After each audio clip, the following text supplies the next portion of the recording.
RPG lessons learned.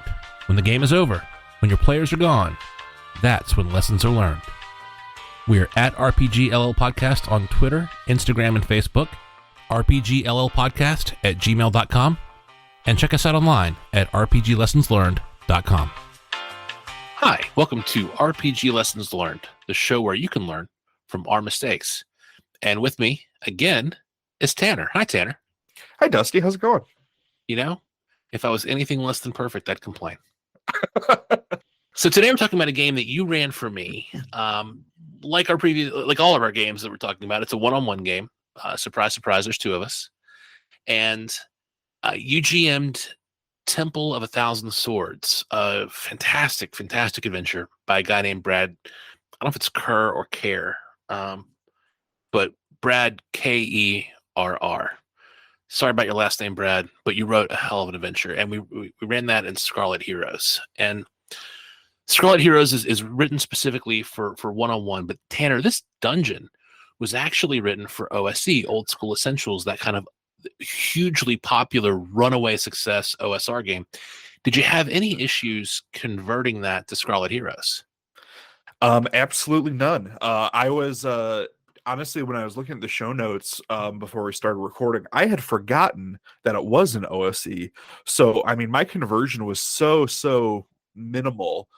Like, just glancing at a stat block right now, we'll get to the Drux later, but like OSE makes it so easy. I guess it's just their house style, I suppose, but they make it so easy to convert. So, like, for any given creature, it has their AC in ascending or descending, their hit dice, how many attacks they make, and that's kind of all I care about. I mean, it has their move speed and their treasure level and their alignment and how many appear and all and like some special effects that they have. But like for Scarlet Heroes, really you need an AC, you need hit dice, and you need how many attacks they make.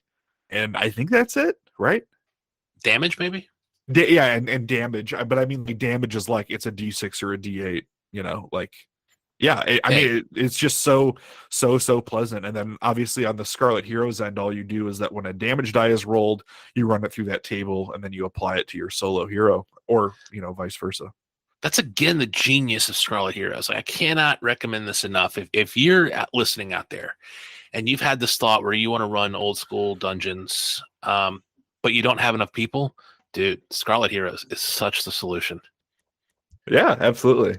Scarlet Heroes is the seedy motel that you and I meet up in every couple weeks. That's a great way to put it. Is that going to get cut? No, I love it. That is not getting cut. All right. So my next question for you, this is so much longer than the last dungeon. So you ran Temple of the Moon Priest, and it was one page. 8 rooms, generously. 8 rooms? Yeah. And this thing's 25 pages, 19 rooms, so much longer.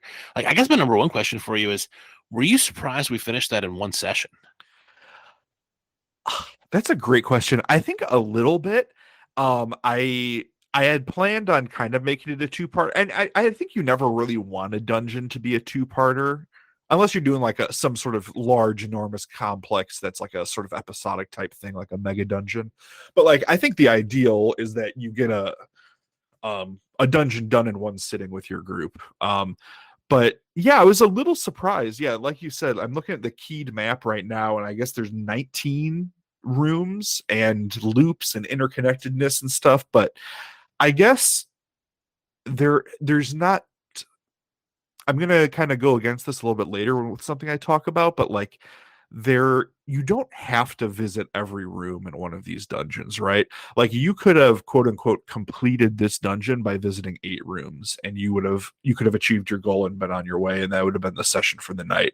But I think it just so happened that what we decided to do ended up taking you through all 19 rooms. And yeah, it was a long one. I'm sure it was like 3.5 hours or something, but in a one-on-one game, that might as well have been an 8-hour day, but luckily, I guess we didn't have any engagements that evening, and we were able to wrap it up, and I'm glad we did. I think it's way stronger than kind of leaving it and then picking it up a week or 2 or 3 later and being like, well, what was this again? I don't know if you have any thoughts about that. I love playing it in one session. Um, I also think, how do I put this? I can't remember if it was 3 hours, 3.5 hours, whatever. But I remember when I stood up from this very desk that I'm sitting at now, where I played after the game, like my mind was a little bit blown. Like I walked away from that session thinking I had never packed so much content of a classic dungeon crawl into one session before. Yeah. Yeah, and It was great. it's so great. Like I think it's going to be a recurring theme with this episode is that you should just go and play this and buy it. This adventure's so good. Yeah. So, do you think we would have still finished in one session if we weren't playing one on one?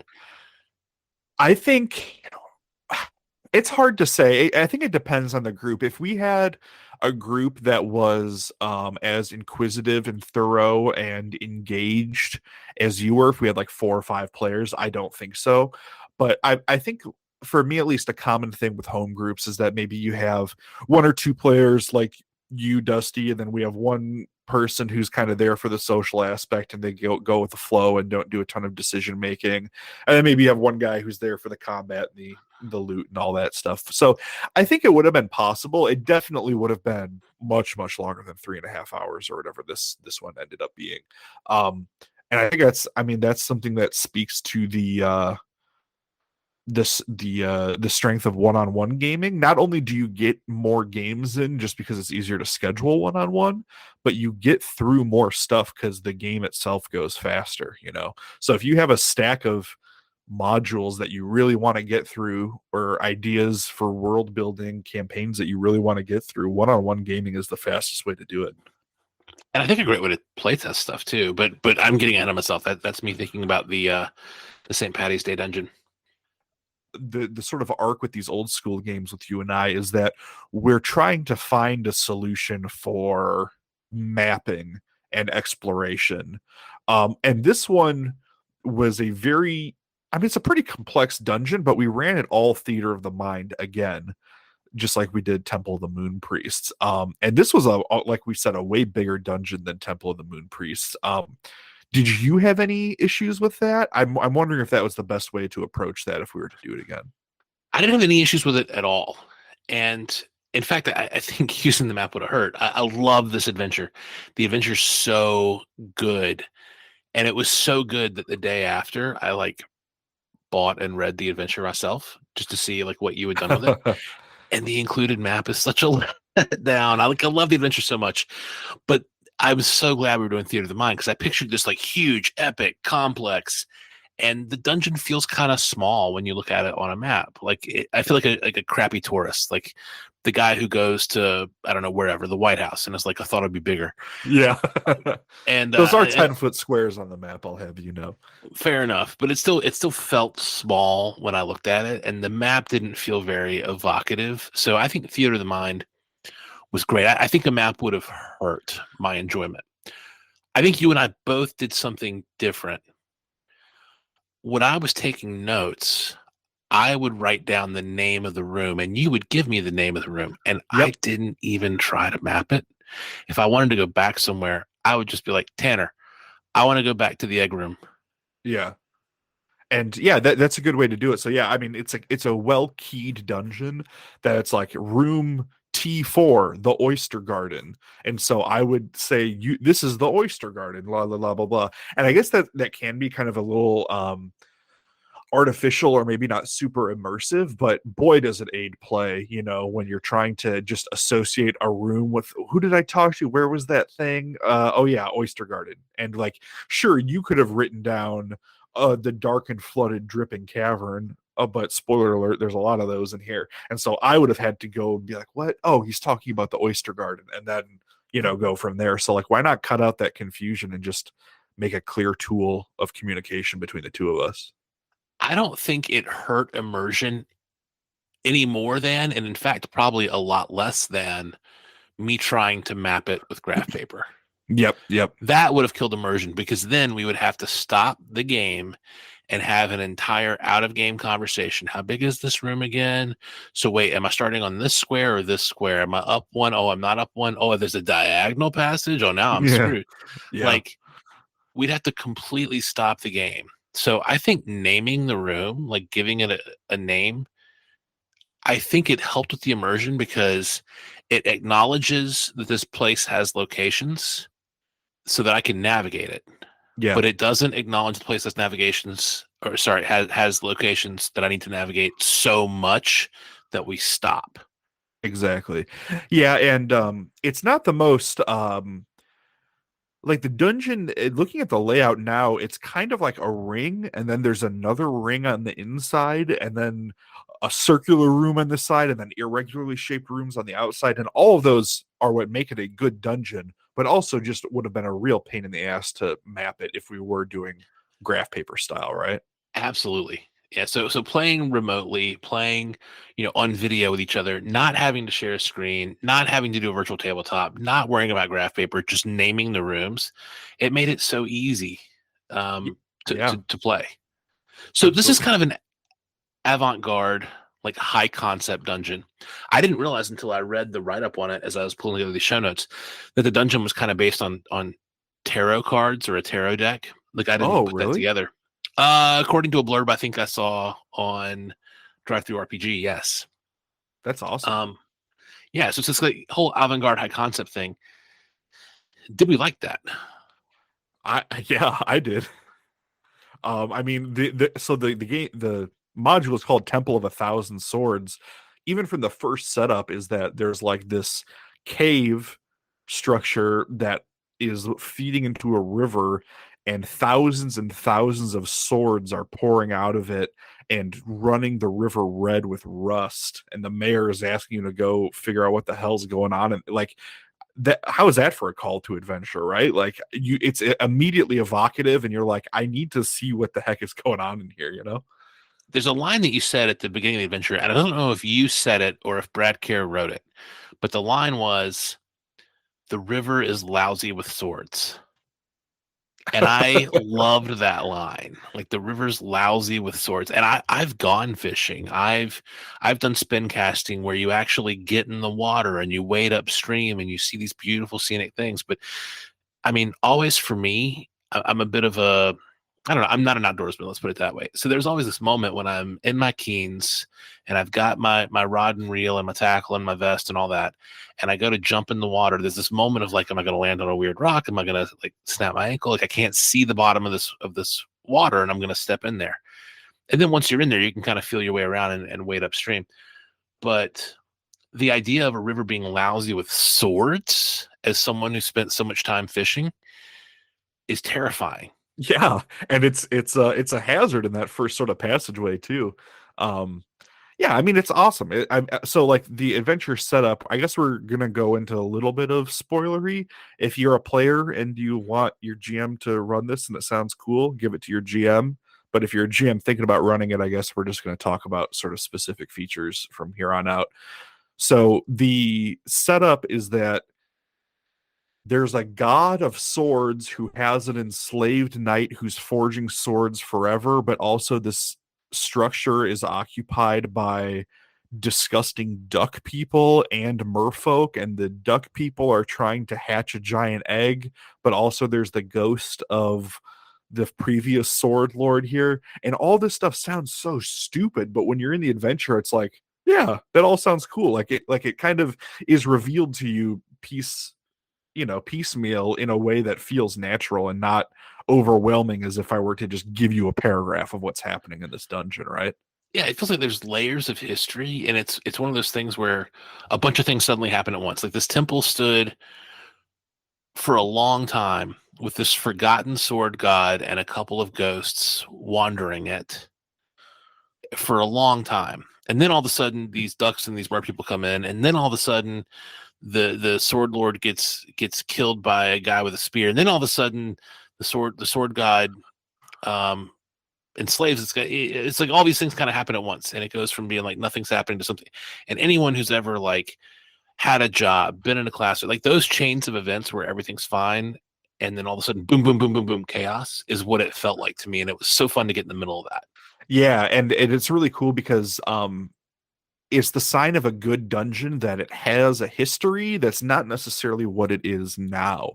You know, I love when a dungeon is okay, there's orcs or goblins or giant spiders here right now, but this used to be another place. And in between now and then, it was also used for that. Like adding those layers of history just helps with the sort of immersion and the richness of the setting. It makes it really three-dimensional for what could be a very, no pun intended, two-dimensional type of dungeon, you know, like just adding that element of time and what time has done and changed this place with, like that goes so far, I think.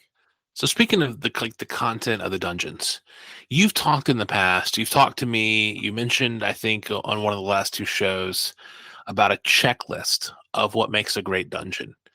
Why don't you spend a minute and actually expound on that? Like what is there a checklist that people generally agree on? Is this your checklist? And what is your checklist?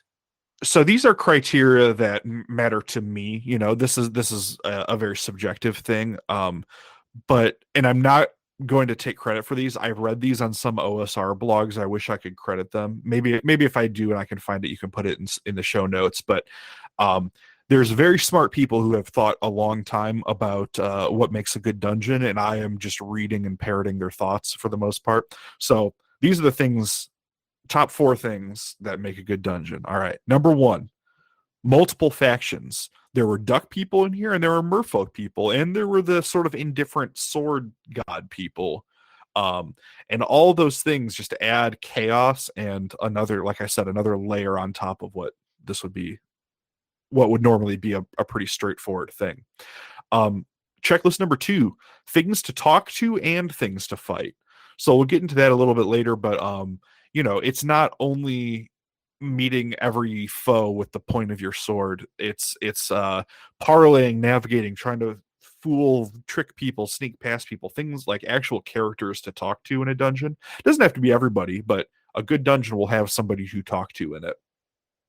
Number three, a trap or an item or a puzzle to interact with and to mess with. This one you didn't really engage with, but I'm glad it was here. There was the magic anvil that whatever you put on it and hit with a hammer would turn it into a sword made of that thing. And like those kind of things to play with, you know, that's just not something you can get in video games, right? Like it's one of those things that um just immediately starts your players' minds, the wheels in their mind turning. And then number four, something you should probably run from, something in the dungeon that you can't talk to, that you can't fight, that maybe you can't even sneak past, but when it shows up, you should leave. And it creates it turns it from kind of a fun house into like, oh yeah, this is a hostile environment. So for that, luckily it didn't hatch for you, but that's the giant duck egg that they were trying to hatch. If that were to hatch, it would have been a very almost like Mr. X from Resident Evil, right? It chases you around and it's always around the corner and it's there to mess with you. So yeah, if you're trying to make a good dungeon, multiple factions, things to talk to, things to fight, an item, a trap, or a puzzle to interact with and mess around with, and something that you should probably run from. I think those things being in a dungeon means that there's a lot of thought put into it.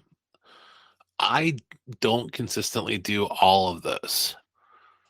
Yeah, and I mean we'll get to some more dungeons later that we ran, and I'd like you to keep me honest and check me against this when that time comes, when we get to those ones, and see if I succeeded. I'm gonna have to like copy and paste the section of the show notes to other dungeons and do that accountability check. Yeah.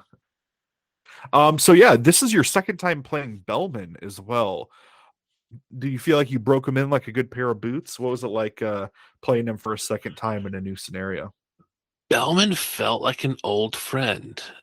I really think Temple of the Moon Priests cemented Bellman's personality for me. And this dungeon, I just got to be him. And having the picture of I didn't look up the pronunciation between the last podcast and this podcast, Belosh or Belloc from Raiders of the Lost Ark. Having him in my head as kind of a template and then doing my own thing from there. It was a great way to get invested with Bellman in that first one. And by this one, putting on Bellman was like putting on a favorite shirt. Like I really love Bellman. I don't know if I want to play him more. I think Bellman's kind of done his thing, and Bellman was super fun. I love being Bellman. And Bellman, who doesn't love people but has a soft spot for animals, completely befriended the Druck. And The I was duck people. picturing, yes, and you messed up. You didn't really mess up, but you described the duck people as being like Howard the Duck but gross. Yeah. And you said Howard the Duck but gross. But I ignored the but gross Oh, I and see. fell in love with the Druck. And I wanted to be friends with the Druck, and I was nice to the Druck, and the Druck were nice to me, and I got good reaction rolls. And it was just so much fun to have friends in a dungeon. Yeah. And it was friends. So first of all, but gross. Maybe I should have showed you the picture that's in the adventure here, but it's a duck man wearing a loincloth with a sword, and he has nipples. That's, you know, a duck with nipples. You can't trust that. But Yes. he's gross. But the yeah, like you said, it's nice to have friends in a dungeon, but not friends who will do the dungeon for you, right? They were kind of doing their own thing, but they were friendly with you, and they were friendly with you to the point of saying, I mean, they had a line, right? Like they weren't going to let you past that nest area from where they were coming to the tunnels from. So it's always good when an NPC kind of has the agency to say no to a player, even if they are friendly, you know? Yeah, anything to add about the duck people? I feel like I could sense that line. Like you did a good job portraying the Druck, and I could tell where the line was. And I liked the Druck, so I was going to be polite and not go over the line. But I also think it's worth talking about reaction rolls. Like at Sure. the other thing I remember is when we talked immediately after the dungeon, immediately like before we hung up, you were like, "Man, you got some crazy reaction rolls." Yeah, so this is a mechanic that's been in D&D for a long time, but it's something I like using, and I brought it into my 5e D&D games as well. But basically, it's a 2d6 table, and like 5 to 8 or whatever, the middle of the bell curve is that things are indifferent or cautious to you. If you roll really low on that bell curve, they're immediately openly hostile. And if you roll high on that bell curve, get a, like a 10, 11, 12, they're friendly to you. I think on your first Druck encounter, I rolled a 12 for you, so they were immediately friendly. And then I think you did something again where I called for another one because you were kind of testing the line with them. So I rolled another reaction roll, and I think you got either an 11 or 12 on that one as well. So just this fact that it's a GM tool, right? It's something in my toolbox that I can pull out when appropriate and apply to the right situation. It made Temple of a Thousand Swords unique to our table. Like that is not what someone else's game was going to be if they were to use that, and that's awesome. I love that. And you said something again as we were kind of doing the postmortem immediately after playing, where you said something and it very much had the weight of a quote. So I don't think this is your original thought, but you said something along the lines of there's three storytellers at the table: the players, the GM, and the dice. Yes. And that is a quote, and I don't remember who it's from. I'm sorry. But I love it, and it's so true. Um, Part of why I struggle with some systems, I don't even want to get into which ones, is they don't give the dice their due. They don't impose limitations on the characters. And I think it's limitations where all the creativity comes from. Like Yeah. my most creative solutions at work are where I have the most constraints. And you have to operate within those constraints. If you have no constraints, then you have no reason to be creative or get forced into a box or figure something novel out. And I think that's like all human arts and crafts too, right? Like, the size of the canvas determines what the composition of your painting is going to be. The wood you're working with is going to determine what kind of cabinet you can make out of it. So like having these constraints and but like you got to use them to your advantage, right? You can't look at a reaction roll as being oh, he rolled a 12, he ruined my adventure. Now we can just talk to all the duck people. But like you have to use that as saying, okay, boom, that's a story, that's an improv prompt now from the audience saying, "Oh, actually, the duck people are going to be super nice to Bellman," and then that's on me and you to figure out, okay, why and how to role play that and the story that comes from that. So, like the fact that I think truly as a GM, especially if you're running a pre-made adventure, you have to have something in it that surprises you too as the GM. At least I do, I should say. I really value that kind of stuff that it makes me feel like the player at the table rather than the guy just reading the descriptions of the rooms, right? Like I have to it helps jog my mind and get me engaged with the fiction too when I get these wild prompts that come from a reaction roll or any other type of GM tool that you can make. And that's again my compliment to you is when I'm DMing, if something throws me for a loop, I'll actually say, "Give me a minute. I wasn't thinking about that." But you never break that GM character, like that persona. You just roll with it beautifully. You had like no hesitation when I befriended the drug.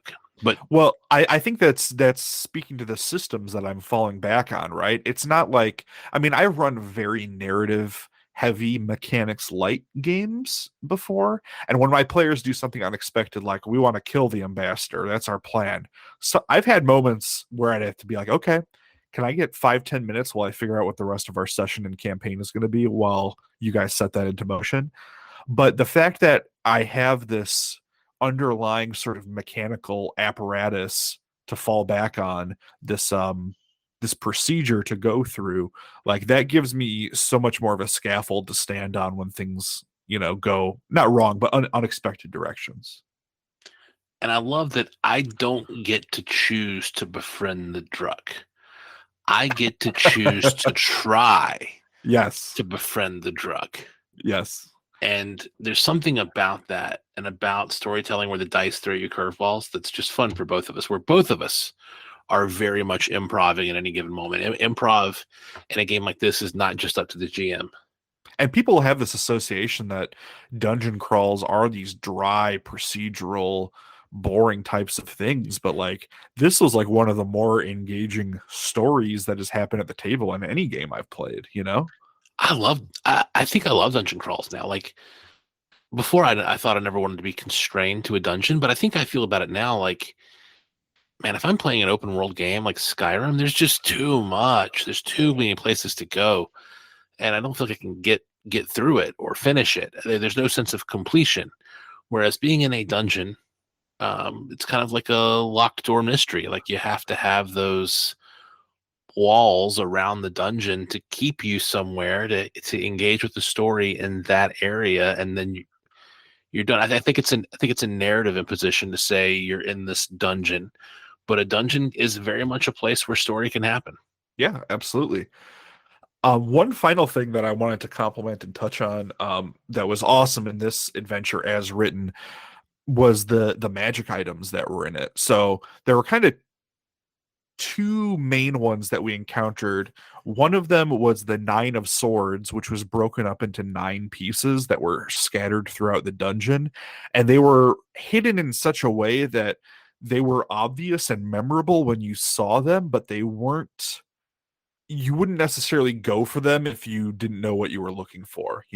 And they gave you a reason to explore all these dungeons. So there's a certain point where you realize, oh, I want to collect the Nine of Swords.